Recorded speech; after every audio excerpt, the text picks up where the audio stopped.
Walking in the Light, Lumakad sa Liwanag. Ito po ang ating title sa ating devotion ngayong umaga at napakaganda po ng ating pag-uusapan ngayon kung kaya't samahan po ninyo kami sa ating devotion ito. Dito po ay makikita natin ang kabutihan ng Panginoon at kung paano tayo gagabayan. Ang ating pong verse sa pagninilayan ay matatagpuan sa Mark 10 verse 14. Kaya naman po, samahan po ninyo ako. Magandang umaga po sa inyong lahat. This is your Ate Mabs and this is our daily devotion live dito po sa Ate Mabs TV at sa God Loves You Movement Facebook page. Magandang umaga po sa inyong lahat. Kumusta po kayo? Today is Tuesday, November 18, 2025. Napakaganda po ng araw na ito. Bagamat medyo maulan dito sa aming lugar, pero ako po'y nagpapasalamat sapagkat binigyan tayo ng Panginoon ng pagkakataon na muli tayo po ay makapag-devotion ng live. Kumusta po ang inyong tulog kagabi at kumusta po ang inyong gising ngayong umaga? Sige po, bago po ako magpatuloy ay i-check ko lang yung ating pong live kung okay naman ang sound natin. No?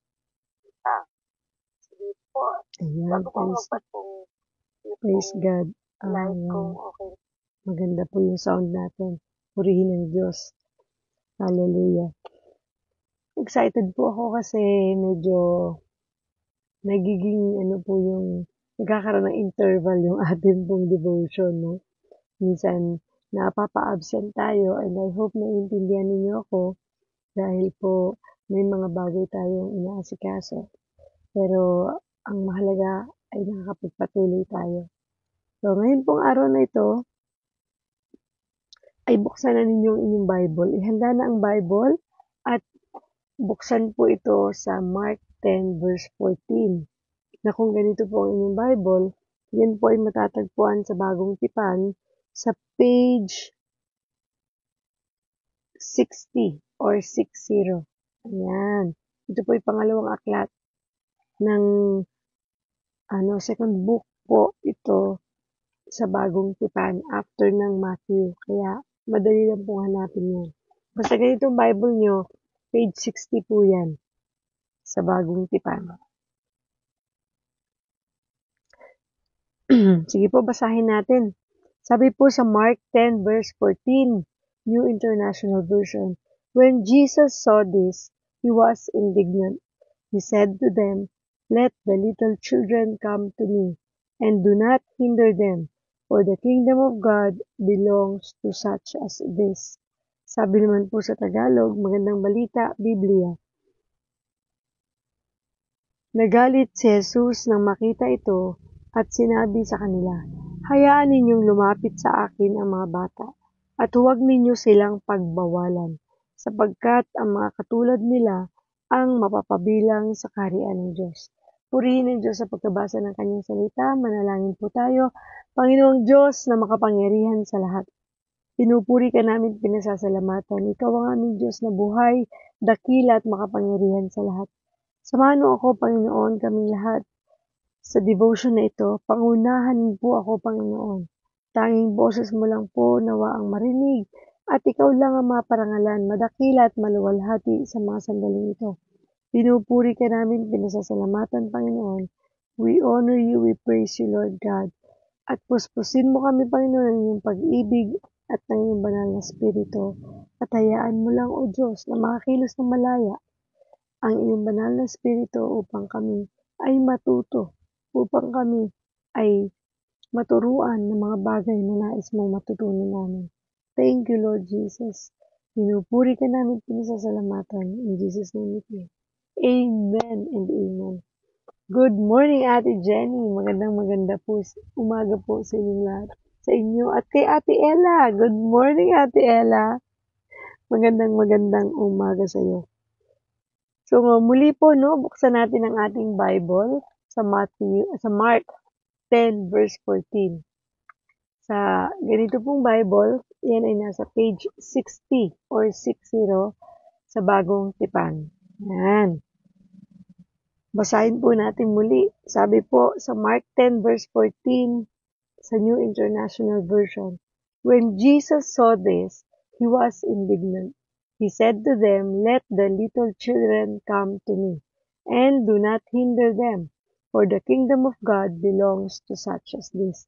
Sabi naman po sa Tagalog, sa Magandang Balita, Biblia, Marcos 10 verse 14. Nagalit si Jesus nang makita ito at sinabi sa kanila, "Hayaan ninyong lumapit sa akin ang mga bata at huwag ninyo silang pagbawalan, sapagkat ang mga katulad nila ang mapapabilang sa kaharian ng Diyos." Purihin ng Diyos sa pagkabasa ng kanyang salita. Napakaganda po no, ng sinasabi dito. So, baka magtaka kayo, bakit nagalit si Jesus? No? Kasi bago po yung verse 14, ito po yung nangyari. Nung may mga taong nagdala ng mga bata kay Jesus upang hilinging ipatong niya sa mga ito ang kanyang kamay. Ngunit sinaway sila ng mga alagad. Ayun, yun pala yun. Sinaway po kasi ng mga alagad yung mga taong nagdala ng mga bata palapit kay Kristo para lang ipanalangin sana. Kaya naman nasabi ni Jesus Christ na nagalit siya at sabi niya, "Hayaan ninyong lumapit sa akin ang mga bata at huwag ninyo silang pagbawalan, sapagkat ang mga katulad nila ang mapapabilang sa kaharian ng Diyos." Diba? So, mahal ng Diyos ang mga bata. At tulad ng mga bata, tayo ay dapat ding maging tulad nila when it comes to our faith.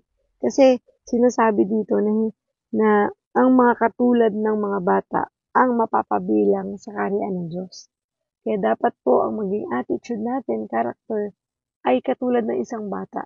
Isang batang walang muwang, isang batang walang pagdududa, takot, diba? Yun yung mga 8 years old pababa. Yan. Yung mga batang talagang hindi pa nagrarason, hindi nangangatwiran, pag inutusan, sunod agad, pag sinaway, tigil agad, di ba? Yun yung mga bata eh. Hindi sila wala silang reasoning faculty. Wala sila ng mga bagay na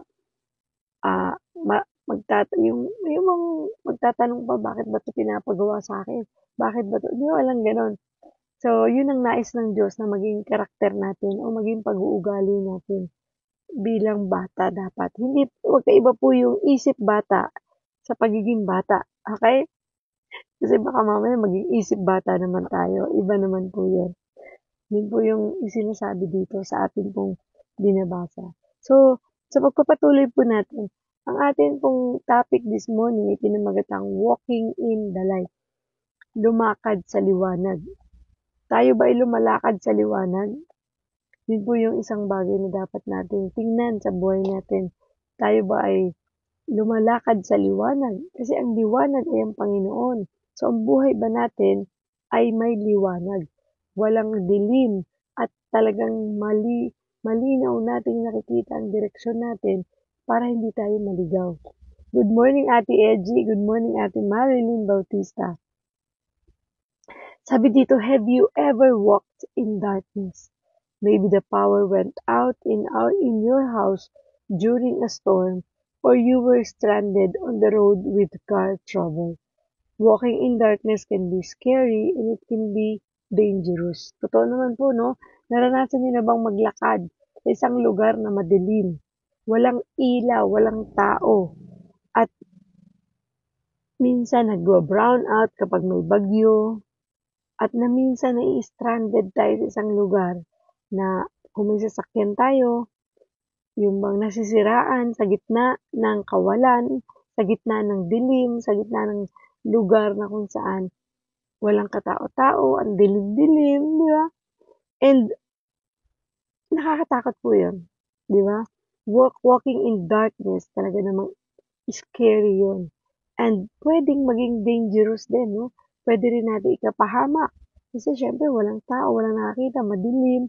Hindi mo alam kung meron ba dyang ahas o meron ba dyang pwedeng manakit sa'yo. Kasi nga, hindi mo ito nakikita. So, having a light is just a little better, isn't it? Diba kapag ka po may mga ganun na nasa dilim tayo, pag Pag konting liwanag na meron ka, ilaw na dala-dala ka, flashlight na pwedeng magbigay ng kahit konting liwanag para makita mo yung paligid mo, makita mo yung dinadaanan mo, ay napakalaking bagay na. Di po ba? Lalo na pag talagang nag-brown out, di ba ang hanap mo kaagad, posporo, lighter, kandila, flashlight, para kahit konting liwanag man lang ay magkaroon ka. Kasi kapag ka madilim, ang tendency, nagkakaroon ka ng takot, di ba? So, yun yung bagay na ayaw nating maranasan. Kaya, hanap agad tayo ng liwanag. Kasi konting liwanag lang na magkaroon tayo ay malaking bagay para tayo ay mawala sa ma, ma, mawala yung takot, magkaroon ng hope, 'di ba? Kaya yun po yung malaking bagay na dapat natin tandaan. The same is true in our spiritual journeys. Yan. Pareho lang po yan sa atin po spiritual na lakbayin sa buhay na to. Parang tulad ng isang nawala ng liwanag, nag-brown out, dumilim. Ganon din ang buhay natin bilang Kristiyano. Pag tayo po ay Kristiyano na, alam nating ang liwanag ay nagmumula sa Diyos, pero wala tayong Panginoon sa puso natin, o hindi naghahari ang Diyos sa puso natin, nagiging parang madilim ang buhay natin. Lalo na kung hindi pa natin talaga kilala si Kristo bilang ating Diyos at tunay nating tagapagligtas. Di ba po parang ang buhay natin ay napakadilim? Na parang kahit na maliwanag naman ang paligid, pero bakit parang ang mundo mo ang dilim-dilim? Bakit ba parang ang gulo-gulo, ang hirap, ang bigat, ang sikip, no? Parang hindi mo alam kung anong direksyon yung tatahakin mo kapag yung spiritual journey mo madilim. Kaya nga po napakahalaga na bigyan natin to, no, ng pagpapahalaga, yung liwanag na nanggagaling sa ating Panginoon. And sabi dito, how we find that light in the midst of darkness is actually pretty straightforward. In Psalm 119 says that God's word is a lamp unto our feet and a light unto our path. In other words, the Bible itself is the light. It is our guide. It is our guide. It helps us make decisions to follow Christ and not walk in darkness. Just as He is the light of the world, we are called to be His reflection in the world. When we intentionally choose to walk in His light, we embrace truth, righteousness, and love. Yun. Sinasabi dito, no? Kumbaga, diretso lang no? Wala nang paligoy-ligoy.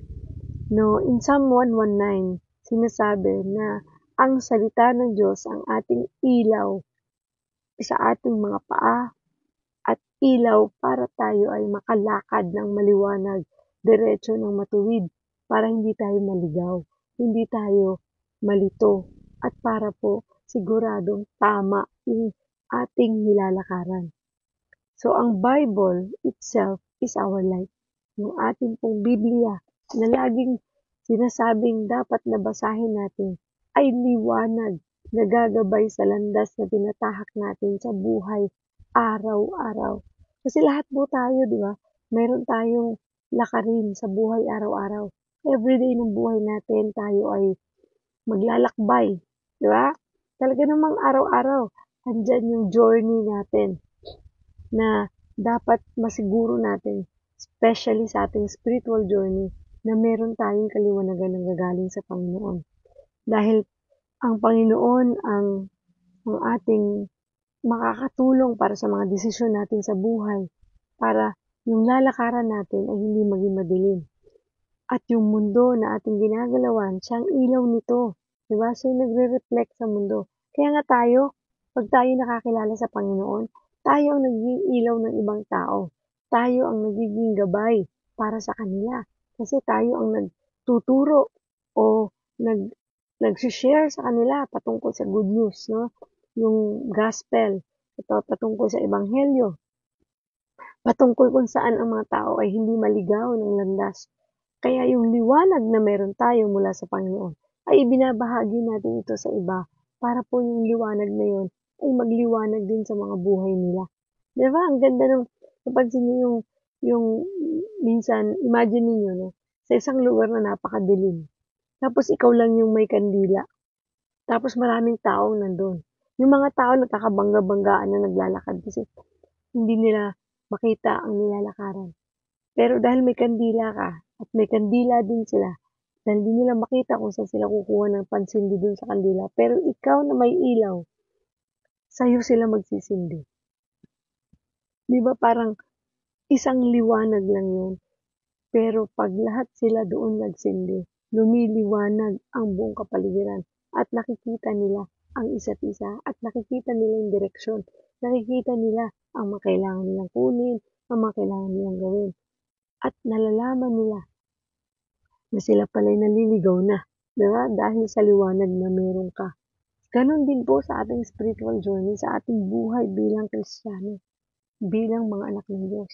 Napakahalaga na tayo ang maging ilaw ng mga tao para hindi sila maligaw sa kanilang mga nilalandas sa buhay nito. Katulad po ng minsan may mga taong alam natin, ligaw na sa buhay. Diba? Nalilito na sa kanilang tinatahak sa buhay. At puro kadiliman na lang ang nakikita. Nawa tayong mga anak ng Diyos ay maging tanglaw nila, maging liwanag nila.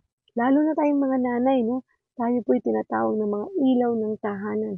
Kung kaya't tayo po ay dapat na maging ilaw ng tahanan para sa ating mga anak, sa ating pamilya, sa ating community, sa ating mga kaibigan, kakilala. Hindi lang tayo ilaw ng tahanan para lang sa ating mga mahal sa buhay. Tayo rin ay dapat na maging ilaw ng ating mga kaibigan, kakilala, kamag-anak, katrabaho, di ba po, no? Kapitbahay, para nang sa ganun madala natin sila sa Panginoon para hindi po sila mawalan ng pag-asa at tuluyan ng mapalayo sa Panginoon. Ang ganda po ng aming naging discussion kagabi sa aming online fellowship with the Monday group. Pinag-usapan po namin yan, yung good news, yung ebanghelyo, yung gospel, na dapat tayo ay magbahagi ng salita ng Diyos sa iba. Kasi yun po yung bagay na dapat na hindi itinatago. Diba? Kung marami tayong bagay na ipinamamalita sa ibang tao, mas higit na dapat na ipamalita natin ay ang mabuting balita, ang salita ng Diyos. Diba po no, ang gospel na kung saan ibinabahagi natin sa iba na si Kristo ay dumating sa mundong ito upang tayo iligtas sa ating mga kasalanan. Sapagkat lahat ng tao ay makasalanan. Ikaw, ako, makasalanan po tayong lahat. Wala pong exempted dyan. At yung kasalanan niyon ay binayaran na ng Diyos nung siya ay napako sa krus. At nung siya'y namatay, inilibing. Pagkaraan ng 3 araw, nabuhay siyang mag-uli. Diba? Yun yung good news. Yun yung magandang balita na nang dahil kay Jesus, tayo ay natubos sa ating mga kasalanan, pinatawad sa ating mga kasalanan, at tayo po ay binigyan niya ng buhay na walang hanggan. Napakaganda pong balita niyo. Diba? Imbis na magbalita tayo ng mga kung ano-anong kwento sa ating mga kaibigan, kakilala, kamag-anak, mahal sa buhay, ay magkwento tayo ng tungkol sa Panginoon. Yan ang pinaka-the best na balitang pwede natin ibahagi sa iba. Ginagawa po ba natin ito? Dahil sa pamamagitan ng pagbabahagi niyan, ay nagkakaroon tayo ng, nagsishare tayo ng liwanag sa iba. Di ba mapapansin nyo, pag nagbabahagi tayo ng mabuting balita sa iba, nai-inspire sila. Nagkakaroon sila ng lakas ng loob para lumaban ulit, lalo na kapag pinanghihinaan sila. Nawawalan sila ng pag-asa. Bigla silang nabubuhayan. Bigla silang lumalaban ulit. Yung bang parang may mga tao minsan, ayoko na lumaban, parang ayoko na, ayawan na. Pero dahil nakapakinig ng mabuting balita, ay bigla pong tumapang, biglang parang kaya ko na ulit, di ba? Hindi na nag-give up. Nagbago ang pananaw sa buhay. Nagbago ang kanyang mga desisyon at lumiwanag ang buhay niya na dating madilim at nagkaroon ng pagbabago sa kanyang pamumuhay. Di ba? Ang sarap na maging parte ka ng pagbabago ng isang tao. Naging parte ka ng kanyang yung kasiyahan o kagalakan sa puso niya because nag-share ka ng salita ng Diyos. Di ba po? Na? Kaya kagabi, ang ganda ng sharing namin ako. Kaya nga po ako, ini-encourage ko ang mga nanonood sa atin dito at makakapanood ditong video na usapin ninyo, kailangan ninyo ng mga taong makakausap, kailangan ninyo ng mga taong mapagkakatiwalaan, mga taong tingin nyo makakatulong sa inyo. Kasi may mga taong minsan na para bang inilalayo nila ang kanilang sarili sa iba at ayaw na makipag-usap. Naku, huwag niyo pong gagawin yun. Kailangan po natin ng isa't isa. Kailangan natin makipag-fellowship. Kasi sa pamamagitan nito, doon tayo pare-parehong tumatatag. Doon tayo pare-parehong nakakahugot ng ating pong lakas ng loob para magpatuloy sa buhay na ito na punong-puno ng pagsubok, punong-puno ng mga temptations, di ba? So, ang kapwa natin ay kailangan natin. Hindi talaga tayo pwedeng mabuhay mag-isa. We need each other. Kaya nga si Jesus Christ, yun ang tinuro sa atin. Love one another. So, paano mo mamahalin ang iyong kapwa kung wala ka namang nakakahalubilo, wala kang nakakausap, wala kang gino-join na fellowship, grupo, Bible study group, D-group, di ba? Kailangan natin yan. Yung lagi kasing taong lagi mag-isa, nako, meron kulang sa kanya. At yun yung bagay na minsan hindi nila maamin. Pero ang totoo, may kulang. At ang kulang na yan ay ang Panginoon at ang presensya ng mga tao sa paligid. Lalo na kung mga kapwa mo ito mananampalataya, ang sarap kausap, di ba? Kasi parang lagi kang may matututunan, lagi kang masaya, laging tingin mo, kinakaya mo ang lahat dahil nakikita mo may kakampi ka, hindi ka nag-iisa sa mundong ito. Huh? Kasi minsan pag mag-isa ka lang, parang feeling mo ikaw lang nakakaranas ng mga pagsubok na yun. Wala ka naririnig na, oo nga pa naman nagpapatotoo na may isip mo, oo nga pala, hindi lang pala ako dumadaan dito, sila din pala. Meron din pala silang ganong kwento. Hindi pala ako lang. Kaya maraming tao nakakaisip ng mga bagay na parang nagsi-self-pity, parang ah, parang feeling nila pinabayaan na sila ng mundong 'to, ng Diyos. Kasi ang akala nila sila lang nakakaranas nito. Pero once na tayo ay nagjo-join sa mga fellowship, doon natin maririnig ang iba't ibang patotoo ng ilan sa mga kasamahan natin, na marirealize natin na ganun pala ang buhay.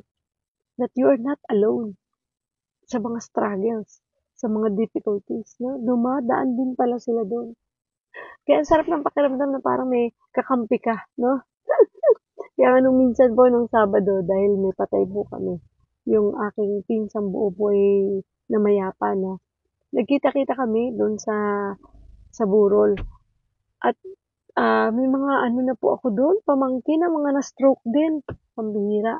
Ang babata pa nila. Yung pamangkin ko pong na-stroke, 42 lang. Sabi ko, grabe na ngayon ang stroke, no? Hindi na po dati. Nung araw ang stroke, matatanda na talagang nai-stroke. Ngayon hindi. 42 years old na stroke at mag-asawa pa silang na stroke. So sabi ko, Lord, ah, hindi talaga biro ang sakit na ito, no? So, nung narinig ko yon at nagkwentuhan kami, parang pareho kaming nakaramdam ng peace, ng parang pag nakakausap ka ng katulad mong may sakit din, katulad pa ng sakit mo, at napagdaanan mo, ang sarap sa pakiramdam na maano na, naiintindihan ka niya, nagkakaintindihan kayo kasi pareho kayo ng pinagdaanan. Yun yung sinasabi kong napakahalaga ng kapwa natin, ng mga tao sa paligid natin, na kung makikipag-usap tayo sa kanila at marirealize natin na hindi pala talaga tayo nag-iisa sa mundong ito sa ating mga pinagdara. Di po ba, no?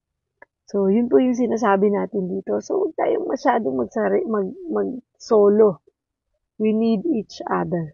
Okay, that's why I'm so blessed sa mga ka-fellowship natin, sa Monday group, sa Thursday group, sa mga D-group ko sa CCF, and of course, dito po sa God Loves You Movement.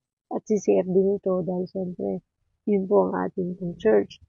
And I'm so happy and blessed talaga na meron akong mga taong, imagine yung schedule ko, meron akong Tuesday, meron akong Thursdays, meron akong Monday, and sometimes may Sabado pa.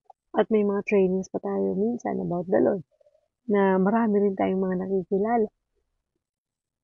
Kaya sabi ko, "Oh Lord, thank you for the privilege, for the opportunity to share the word with other believers and non-believers din minsan, di ba? Kaya thank you talaga sa ating mga ka-sisters dyan na nakakasama natin sa ating pong fellowship. Okay. So, kaya nga po, no, sabi dito sa ating pinag-aralan sa Mark 10 verse 14, na maging bata tayo dahil ang mga batang ito ang makakarating sa kaharian ng Diyos. Katulad sa pakikipaglaro, di ba nakita nyo, pagdating sa pakikipagkapwa, gayahin natin yung mga bata. Di ba yung mga bata, sila sa pakikipagkaibigan nila, minsan nagkakatampuhan din sila, nag-aagawan ng laruan, pero saglitan lang, no? Nagkakasundo sila ulit. Hindi sila nagtatanim ng sama ng loob sa isa't isa. Napansin yung mga bata. Mamaya lang yan, tampuhan yan, away, iiyak. Tapos mamaya lang, magkausap na sila ulit, magkalaro na sila ulit. At mahalaga sa kanila ang friendship, na mahalaga sa kanila ang pakikipagkapwa, mahalaga sa kanila ang kaibigan, mahalaga sa kanila yung may kalaro sila, meron silang mga nakakausap, di ba? Kaya po, maging ganun tayo ng attitude sa mga bata, sa ating pakikipagkapwa. Kasi hindi sila nag-iisip hindi sila judgmental, no? Ang mga bata, ganun sila. Sometimes tayong mga may edad na, nagiging judgmental tayo sa ating kapwa. So, gayahin natin ang mga bata nito. Ang mga bata, no, tulad ng sinasabi ni Kristo, napakahalaga po yun. Kasi yung mga bata, hindi po yan nag-overthink, yan. Hindi po yan natatakot. Wala pa silang takot hindi pa nila alam yun. Wala silang mga bagay na pangangatwiran, no? Ang bata, ang isang tao nangangatwiran pag mga teenagers na eh. Yun na yung may mga ano na sila na pag inutusan mo, kasi bakit ba ako ang laging inutusan ba? Diba? Ang bata hindi. Anak, kunin mo yung ganito. Anak, upo ka lang. Diba? Pag mga maliliit pa, yung maliliit po talaga hindi yung mga teenagers. Magkaiba kasi yan ng treatment. Ang sinasabi ng Diyos dito, bata. Kaya napakahalaga, no? Na ang bata natitrain ng tama. Diba? Kasi pag ang bata ay naturuan ng tama, sa umpisa pa lang, tama ang magiging galaw niyan hanggang paglaki niya. Bibit-bitin niya yan hanggang kanyang paglaki. Kaya nga sabi sa Proverbs, train up a child in the way they should go. Diba? Para daw pagtanda nila, madadala nila yan hanggang sa kanyang pagtanda. Kaya tayo po, no, tularan natin ang mga bata. Maging simple, maging masayahin, maging pag humingi sa kanilang magulang, di ba masaya tayo, no? Pag ang bata humihingi sa mga magulang, ay para bang, yung bang makulit sila, no? Mangungulit sila. So, ganun din tayo sa Lord eh. Sana magdasal tayo. Tapos hindi sila yung parang kung ibibigay o hindi, okay lang sa kanila. Di ba? Hindi naman nila iniisip kung bibigay ba sa akin to o hindi. Basta ako hihingi. Pag binigyan ako, thank you. Pag hindi ako binigyan, thank you din. Ganun yung maliliit na bata. Pero yung mga malalaki na, yung mga teenager, iba na yan pag humingi. Sumasama na loob kung hindi nabibigyan. Diba? So, pag yung mga maliliit pa talaga, pag sinabing wala, no, no. Pag yes, yes. Diba? Ganun pa eh. Sana maging ganun yung attitude natin bilang mga anak ng Diyos. And, at parang pag ang bata, diba, no? Punong-puno ng pag-asa ang mukha, punong-puno ng kaliwanagan ng mukha. Para bang lagi silang masaya, lagi silang may kakontentuhan, no? Hindi sila reklamador, hindi sila, although minsan may tantrum sila, pero hindi sila yung magtatanim ng sama ng loob sa nanay kapag hindi nasunod yung gusto. Mamaya lang okay na siya, baliwala na sa kanya. So, ganun po yung mga attitude na gusto ng Diyos para sa atin. At napansin nyo, ang mga bata nagdadala din ng liwanag, no? Ng kasiyahan sa pamilya, sa tao, di ba? So, ganun din sana tayo sa ating pong pamumuhay, sa ating pong pag-uugali, sa ating kapwa. And as we walk in the light, sabi dito, ayan, when we intentionally choose to walk in His light, we embrace truth, righteousness, and love. Meron yung katotohanan at merong katuwiran at pag-ibig kapag tayo ay lumalakad sa liwanag ng Panginoon. And walking in the light means surrendering our old ways, seeking God's guidance, and allowing His Spirit to shape our thoughts, actions, and attitudes. So, merong submission, merong surrendering, di ba? Merong pagsuko kapag tayo ay sumusunod sa liwanag at lumalakad sa liwanag ng Panginoon. Kasi kapag tunay na sumusunod tayo sa Panginoon, nandoon yung pag-seek natin ng guidance niya, nandoon yung ina-allow natin ng Panginoon to shape our thoughts, our actions, and our attitudes. Yung hinahayaan natin siyang baguhin tayo, hinahayaan natin siyang makakilos sa buhay natin ng malaya. Yung bang si Lord na ang nasusunod sa buhay natin, hindi na yung gusto natin. Pati attitude natin, galaw natin, nagbabago. Because alam na natin ang tunay na pagsunod sa Diyos ay siyang magiging daan para talagang tayo ay hindi na maligaw, hindi na magkamali, magkaroon man tayo makagawa man tayo ng kasalanan, alam natin na agad-agad tayo makakabalik sa Panginoon. At alam natin, diringgin tayo ng Diyos at patatawarin tayo ng paulit-ulit. Di ba? And as we walk in the light, a beautiful transformation occurs. Merong isang magandang transformation na mangyayari sa buhay natin. Nagbabagong ugali, nagbabago ang pananaw sa buhay, nagbabago mga decisions natin, ina-align na natin sa plano ng Diyos ang mga plano natin sa buhay. Nakadepende na tayo sa kung ano yung sasabihin ng Diyos sa atin. Sumusunod na tayo na parang bata. Diba? Hindi na tayo kumukontra. Yun yung attitude na gusto ng Diyos, di ba? And sabi dito, as we walk in the light, a beautiful transformation occurs. Ano yung mga transformations na yun? We find fellowship with one another. Di ba? Excited na tayong umattend ng mga fellowship. Gusto na natin na matuto pa, lumalim pa sa salita ng Diyos. Yung bang, hindi na tayo na kontento na tayo lang. Yung pag-aaral na meron tayo, gusto na nating makihalubilo, mag-ministry, mag-attend ng Bible study, hindi na natin to kinatatamaran. And also, this light of Christ not only illuminates our individual paths, but also creates a bond of unity among believers. Hindi na natin sinasarili. Diba? Ibinabahagi na natin at nagkikreate na tayo ng unity sa isa't isa, sa ating kapwa, sa ating pamilya. It's how we discover the joy of shared faith, encouragement, and accountability. Katulad nga po ng mga binanggit ko kanina, no? Kapag nandun tayo sa isang grupo ng mga mananampalataya, nadidiscover natin yung joy, no? Na-share natin yung faith natin sa ibang tao, na-encourage natin ang isa't isa, nagiging accountable tayo sa isa't isa. Kapansin nyo, no? Mga bata ganyan din eh. Bata pa lang sila pero makikita mo accountable sila sa isa't isa. Concerned sila sa mga kaibigan nila. Di ba kahit maliliit pa yan, parang automatic pagka may umaaway sa kaibigan nila, awayin din nila. Yung parang yung away bata lang. So, ibig sabihin, nandun yung joy, no? Yung pag-share ng faith, encouragement sa isa't isa, at yung meron ka ng accountability. Yung parang, pag yung kaibigan mo, yung kamananampalataya mo, kasamahan mo sa fellowship, yung concern ka na pagka sa tingin mo napapahamak siya, o sa tingin mo, hindi maganda yung ginagawa niya, o parang masasaktan siya, ganun ka naka-concern. Di ba? Ganun ka nag-iisip ng paano ko ba tutulungan tong taong to. Yung bang, ganun na lang yung iyong pagmamahal sa kanya para ayaw mo siyang mapahamak. Iniisip na natin, natututo na tayong magkaroon ng malasakit. Nagiging compassionate na tayo sa iba. Na dating wala naman tayong pakialam. bahala siya sa buhay niya kung anong gusto niya. Di ba ganun tayo before eh.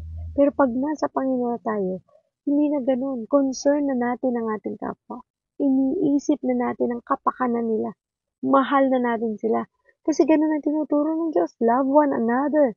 Di ba? Love your neighbors as yourself.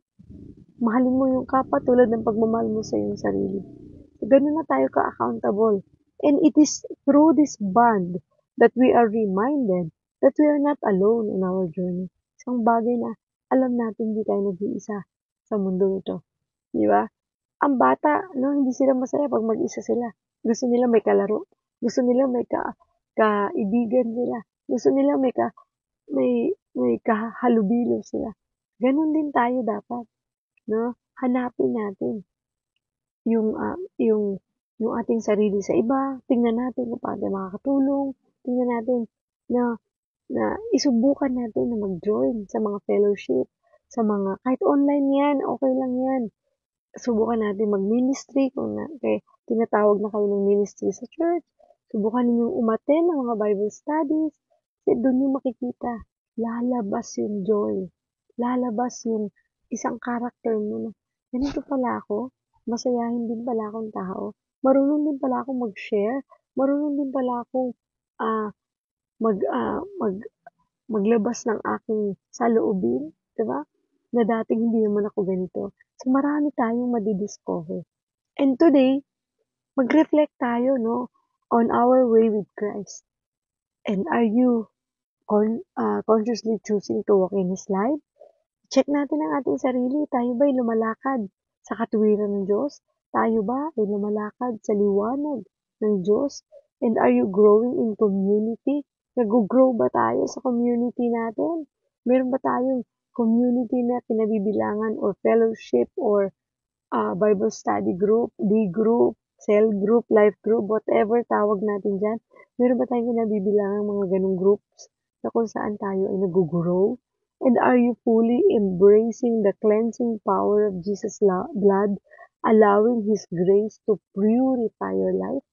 So, piliin din natin yung mga sinasamahan nating grupo at yung mga gino-join natin ng mga fellowship. Kasi dito ba nag-grow tayo? Dito ba talaga bang nakikita natin ang biyaya ng Diyos na na-purify yung ating buhay? At dito ba ipinagsasaluhan natin yung mabuting balita? Nag-grow ba tayo spiritually? Diba? Nag-grow ba tayo bilang tao? Kasi, alam nyo, napakaganda po talaga na nakaka-join tayo sa mga ganun. Huwag nyo i-isolate ang inyong sarili. Sapagkat dyan tayo mapapahamak. Dyan tayo maliligaw lalo.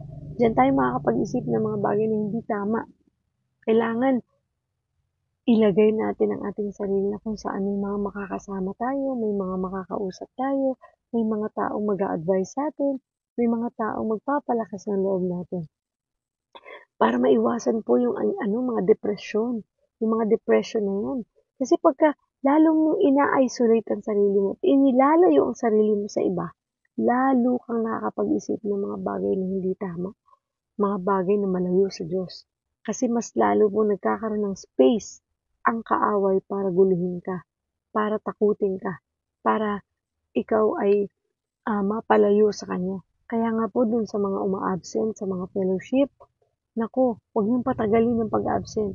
Kasi minsan yung mga tao pag uma-absent, ayaw nang bumalik. Kasi parang nahiya na akong bumalik kasi tagal ko nang hindi nakakapag-fellowship.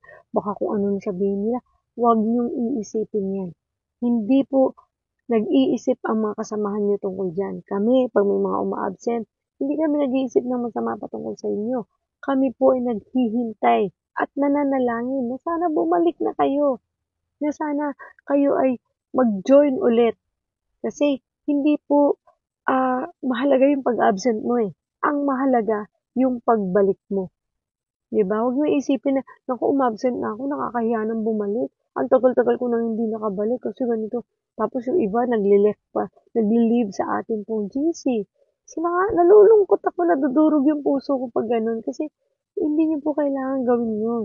Kung may problema, kausapin niyo ako directly or kausapin niyo leaders ninyo kung kayo man ay nasa ibang group or sa inyong mga Bible study ministry. Kausapin po ninyo, humingi kayo ng advice. at humingi kayo ng panalangin. Kung may pinagdaraanan man, huwag kang mag-alala, hindi ka nag-iisa dyan. Kami rin may mga pinagdaraanan din. At hindi po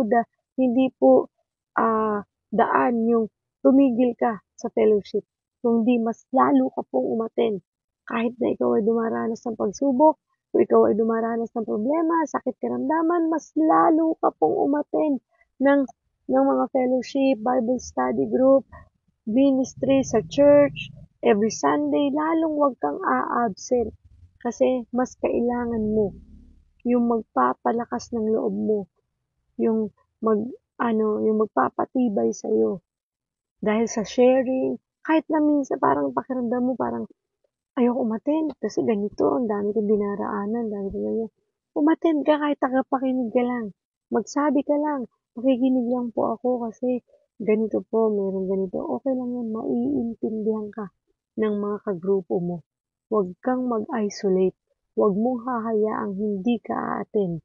Dahil the more kang hindi uma-attend, at the more kang hindi nakakapakinig ng salita ng Diyos, the more kang manghihina, the more kang matatakot, the more na lumalalim yung pangamba mo, at hanggang sa maramdaman mo, bakit ako unti-unting lumalayo, lalo akong napapahamak, lalo kang bumabalik sa kadiliman ng buhay mo, imbis na sana maliwanag na ito. So, kami po very open dun sa mga gustong mag-join sa group natin, na feeling mo mag-isa ka lang, sa group po namin, kayo makakaramdam na hindi kayo nag-iisa.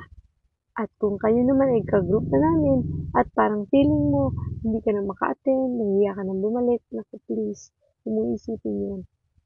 Gustong gusto namin makabalik ka, at nami-miss ka na namin. Diba? At napakasaya na meron kang kakampi na every week nakakausap mo. Thank you, Lord. And as you reflect, think about ways you can grow closer to God, experiencing the abundant life He has promised, and become a beacon of His light in a world that so desperately needs it. So, mainam po na tayo ay magpatuloy sa ating pagsunod sa Diyos. Huwag tayong bibitaw. Sabi nga, kung araw-araw ng buhay mo, naririnig mo ang salita ng Diyos, mag-grow ang iyong faith at lalo kang titibay, tatatag sa iyong pananampalataya at sa iyong spiritual journey para hindi ka kayang itibagin o tumbahin ng anumang pagsubok, problema, temptations, difficulties, tragedies, whatever mangyayari o sakit karamdaman man.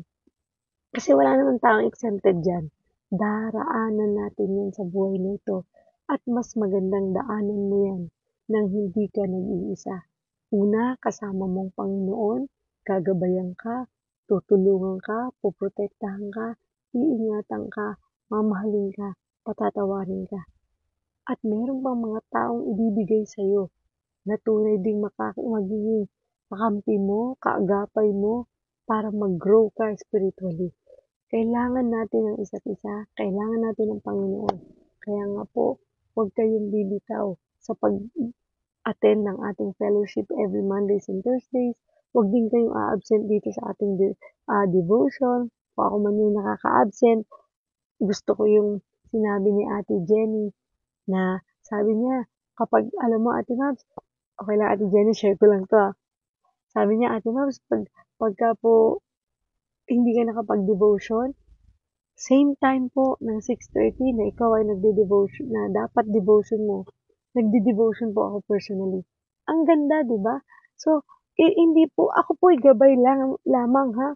Huwag niyo pong, huwag kayong panghinaan pag halimbawa napapa-absent ang inyong lingkod. Si Ate Mabs ay napa-absent, no? Tao lang po ako, may mga kahinaan din. Pag napa-absent po ako, ang hiling ko lang, ipagpatuloy ninyo ang inyong devotion. Pwede po kayo magbasa ng Bible, pwede nyo gamitin ang YouVersion Bible app na nasa cellphone, pwede nyo gamitin ang inyong Bible para po kayo ay, total ako naman po ay nag-share, di ba? Ng ating pong devotion. Minsan, lalo na po pagka hindi po ako nakapag-devotion, nagpo-post po ako ng ating verse na pagninilayan for that day. Yun pong gamitin ninyo. O kaya naman yung mga sinisend ko sa inyo sa GC natin, sa mga ka-fellowship natin Mondays and Thursday group, yun po yung gamitin ninyong devotion ninyo for that day. Para po, tuloy-tuloy. Hindi na rin kayo tumitigil. Huwag po yung pag hindi ako nag-devotion ng umaga sa live, umi-stop na rin kayo. Huwag pong ganon. Ipagpatuloy po ninyo. Katulad ng ginagawa ni Ate Jenny, no? Purihin ng Diyos sa buhay niya. To God be all the glory. Kasi, ganun po dapat. Huwag tayong a-absent sa ating devotion. Kasi bagamat ako po'y wala sa live, nagpa-personal devotion din po ako. Kasi marami pong kadahilanan yung hindi ko pagla-live. Kaya po, please, pagpatuloy nyo. Ito po ay kaya natin ginagawa araw-araw ay para maging habit na natin. Yung bang parang pag ang araw ay hindi nakumpleto pag walang devotion, dapat ganun yung pakiramdam nyo. Na kahit wala si Ate Mabs, magdi-devotion ako. Kasi yun yung natutunan nyo. Yun yung dapat at hinahanap ng puso ninyo. Yung ugnayan sa Panginoon early in the morning. You start the day right by praying, by meditating, di ba? Pag-meditate kayo on word, sa word ni Lord, kahit isang verse lang yan, you pray, para po alam natin, no? At guided tayo for the day. So, yun po yung isang malaking bagay na dapat natin gawin. So, dami natin natutunan ngayong araw na ito, ha? Dapat tayo ay makipag-kapwa-tao, makihalubilo, makipag-usap sa mga kapwa mananampalataya, mag-join sa mga Bible study group, mag-join sa mga fellowship, mag-join sa mga ministry, at huwag umabsent pag Sunday worship service, at syempre po, mag-devotion every day. Present man o absent si Ate Mabs Live, mag-devotion pa rin tayo every day. Okay? So let us pray. Father God, maraming salamat po sa araw na ito, sa umagang ito, na kami ay sinamahan mo, iningatan mo, tinulungan mo, binigyan ng napakagandang mensahe ngayong umaga. Salamat, Lord, sa reminder again for this morning kung gaano kahalaga ang maging isang bata at gaano kahalaga ang pakikipagkapwa-tao. Maraming salamat po sa kabutihan mo, Panginoon. Ikaw po talaga at wala nang iba ang tunay na nagbibigay ng direksyon ng buhay namin. Salamat for your guidance, Lord. Salamat for your message today, Lord. Salamat, napakabuti mo, Panginoon. At ikaw po'y patuloy na nag-iingat sa aming lahat. We love you, Lord Jesus. Salamat po sa buhay ng mga taong nakakapanood ngayon at sa mga taong makakapanood pa nito. Ingatan mo rin sila, Panginoon, at nawa, O Diyos, makita nila ang maganda mong mensahe mula sa video na ito. I know, Father God, na ikaw ang kumilos. Ikaw po ang nagbigay ng mensaheng ito para sa aming lahat. Maraming salamat, Lord, kasi lagi mo kaming inaalala. Lagi mo kaming pinaaalalahanan at palagi mo kaming iniintindi. Lagi mo kang pinapatawad. Ikaw ang Diyos na tunay at dakila ang puso, Panginoon. Naway matularan namin ito. Tulad ng isang bata, kami ay matutong laging umasa lang sa iyo. Dumepende lang sa iyo, Lord, na ikaw lang at wala nang ibang aming aasahan sa aming buhay na ito. Maraming salamat, Lord, sa mensahe mo ngayong umaga. Puspusin mo kami, Panginoon, ng iyong pag-ibig. At lagi mo po kaming samahan sa lakarin ng buhay namin ito. Lalo na, Lord, sa mga pagkakataong kami nanghihina, sa mga pagkakataong kami natatakot, sa mga pagkakataong kami nag-aalala, sa mga pagkakataong may sakit kami, Panginoon, at ginugupo kami ng mga karamdamang ito, tulungan mo kami, Lord. Ikaw lang po ang pag-asa namin upang kami makapagbagong buhay, upang kami ay mabigyan ng lakas ng loob, ng tapang, ng pag-asa, para magpatuloy sa paglilingkod sa iyo at para magpatuloy sa pag-aaral ng iyong salita. Maraming salamat po, Lord Jesus. I-bless mo po, Panginoon, ang ating Mavs TV family, ang God Loves You Movement Ministry. I-bless mo po, Panginoon, ang Global Life University, ang God First Christian Ministry International, at i-bless mo rin ang maging event nila on December 5 to 7, Lord God. I know ikaw ang kikilos sa event na ito. Ikaw rin, Panginoon, na mag-provide ng lahat ng kanilang namin. Maraming salamat, Lord God. We love you, Lord Jesus. We praise you. Tinataas ko rin sa iyo mga taong di pa nakakilala sa iyo, Panginoon. Abutin mo po sila ng mapagpalang kamay. Kausapin mo po sila, Panginoon. Gumamit ka ng mga taong maghahatid ng mabuting balita sa kanila. At nawa, huwag kanilang i-reject. Bigyan kanilang pagkakataon, Panginoon. Tanggapin ka bilang Diyos at tunay nilang tagapagligtas. Maraming salamat, Lord God. We love you, Lord Jesus. We praise you and we honor you and we bring back all the glory and praises. In Jesus' name we pray. Amen and amen. Maraming salamat, Lord. Thank you, Lord Jesus, for this morning. Salamat din po sa mga nakapanood ngayong umaga. Ang dami niyo pala. Thank you, Ate Jenny, Ate Ella, Ate Edgy, Ate Marilyn Bautista. Thank you, Ate Marilyn Morados. Thank you. Yes, praise the Lord. Thank you, Ate Marilyn. Na-share din niyo din sa kanyang isa pang group. Thank you. God bless you more, Ate Marilyn Morados. Thank you. Ayan. So, thank you po. Please don't forget to share this video, to like this video, and of course, sa mga hindi pa po naka-follow sa ating Mal's TV at sa God Loves You Movement Facebook page, mag-follow po kayo para pag may live tayo, mariremind kayo ni Facebook, manonotify niya kayo. And also, palambing po sa ating pong YouTube channel, ating Mal's TV, mag-subscribe po tayo. So, maraming salamat po sa inyong lahat. And I hope to see you all again tomorrow sa ating pong live devotion dito po sa ating mga TV at sa God Loves You Movement Facebook page. Kung may mga nanonood po sa God Loves You Movement Facebook page, good morning po sa inyong lahat dyan at maraming salamat po sa panonood. Ingatan po tayong lahat ng Diyos. God bless everyone! See you tomorrow! Basahin niyo po ang buong chapter 10 ng Mark, yung ating pong binasa ngayon. Marami pa po tayong matututunan doon, promise. Ang ganda po ng nilalaman nito. So, basahin yung kabuuan para mas ma-feel niyo ang ating mga pinag-usapan ngayong umaga.